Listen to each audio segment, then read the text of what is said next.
Hello guys, welcome back to our channel. Simple ingredient something special அப்படிங்கிறதுக்கு ஏற்ற மாதிரி இன்றைக்கி வந்துட்டு ஒரு சுவையான கருணைக்கிழங்கு புளிக்குழம்பு எப்படி பண்ணலான்னு தான் பார்க்க போகிறோம். வாங்க வீடியோக்குள்ளே போகலாம்.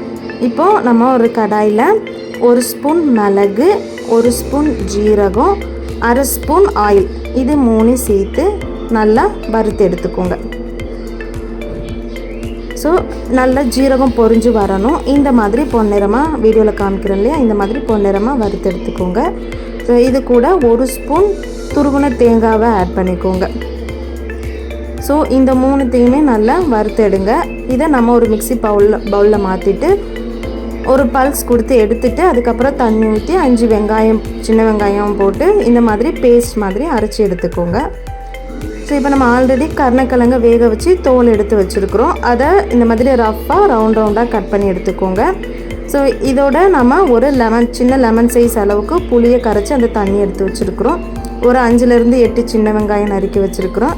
அப்புறமா வந்துட்டு ஒரு 5-6 பல் பூண்டு உரித்து வச்சுருக்குறேன். 2 மீடியம் சைஸ் தக்காளி நறுக்கி வச்சு. இப்போது அடுப்பில் ஒரு கடாய் வச்சு 3 ஸ்பூன் ஆயில் ஊற்றிட்டு 1 ஸ்பூன் கடுகு போடுங்க, 1/4 ஸ்பூன் வெந்தயம் போடுங்க, அண்ட் 1/4 ஸ்பூன் மிளகு போடுங்க, அப்புறம் 1 ஸ்பூன் உளுந்து போட்டுருங்க.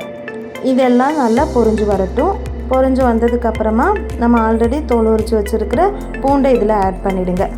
ஸோ பூண்டெல்லாம் சேர்ந்து நல்லா வதங்கி பொன்னிறமாக வரும்போது ஸ்மெல் வரும், பூண்டோட ஸ்மெல்.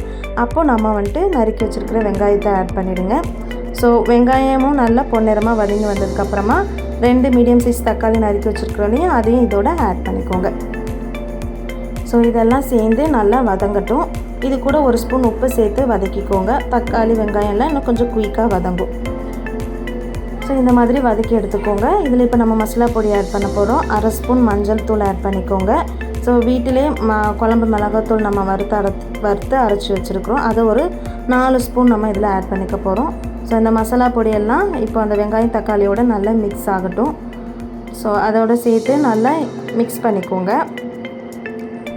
இந்த மாதிரி நல்லா மிக்ஸ் பண்ணி எடுத்துகிட்டு நம்ம ஃபஸ்ட்டு அரைச்சி வச்சுருந்த பேஸ்ட்டை இதில் ஆட் பண்ணிவிடுங்க.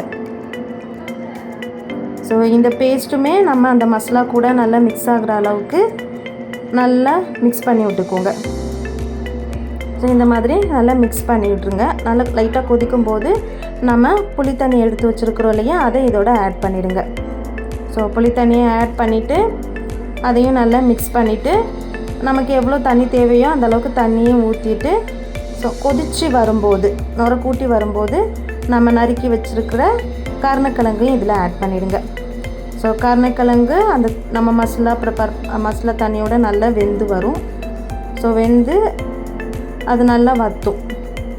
ஸோ இந்த மாதிரி வற்றி வந்ததுக்கப்புறமா ஸ்டவ் ஆஃப் பண்ணிவிடுங்க.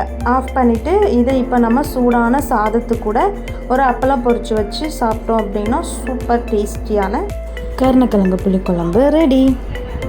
இந்த வீடியோ உங்களுக்கு பிடிச்சிருந்தா லைக் பண்ணுங்கள், ஷேர் பண்ணுங்கள். இந்த வீடியோ பிடிச்சிருந்தா யூடியூப் சேனலை சப்ஸ்கிரைப் பண்ணுங்கள்.